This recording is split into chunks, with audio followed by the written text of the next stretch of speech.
In this video, we discuss spherical refractors.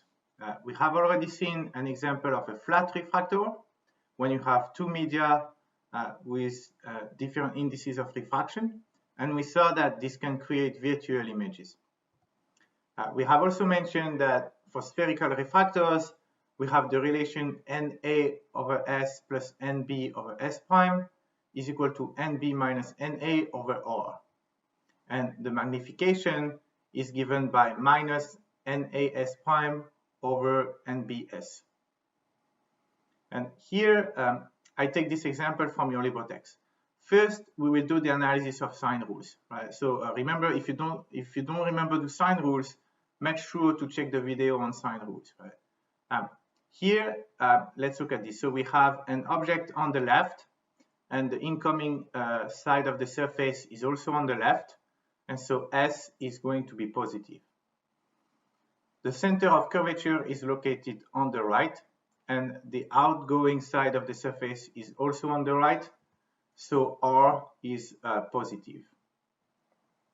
And using the formula, if you have S positive and R positive, and if NB is larger than NA, then you see that S prime will have to be positive. So that means that the image will be on the outgoing side of the surface, and so the image will be on the right. Now, in this example, you have two rays that have been traced already using Snell's law. So one of those rays is going straight to the middle at theta A equals 0, and so Snell's law says that the refracted ray will also have a theta B equals 0. So it's essentially a ray that goes straight.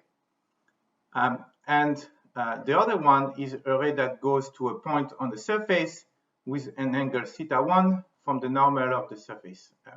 And so Snell's law tells you that since NA is smaller than NB, then theta B will be smaller than theta A. Now here the notation is actually 1 and 2 instead of A and B, so theta 2 is smaller than theta 1.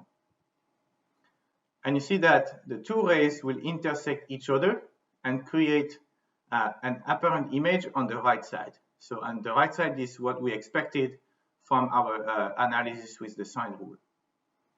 Now, of course, you can find the exact position of the image by plugging numbers into the formula. Now, in this situation, what you see is that the light from the source is concentrated at a location that is now inside the second material, with the second material that has a larger index of refraction.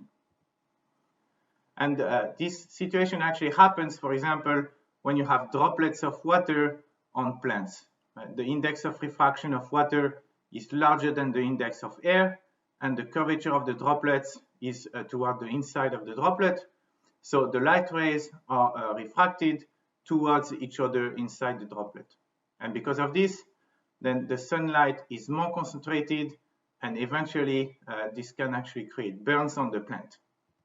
And for this reason, gardeners usually avoid watering their plants at midday because it can produce sunburns on their plants.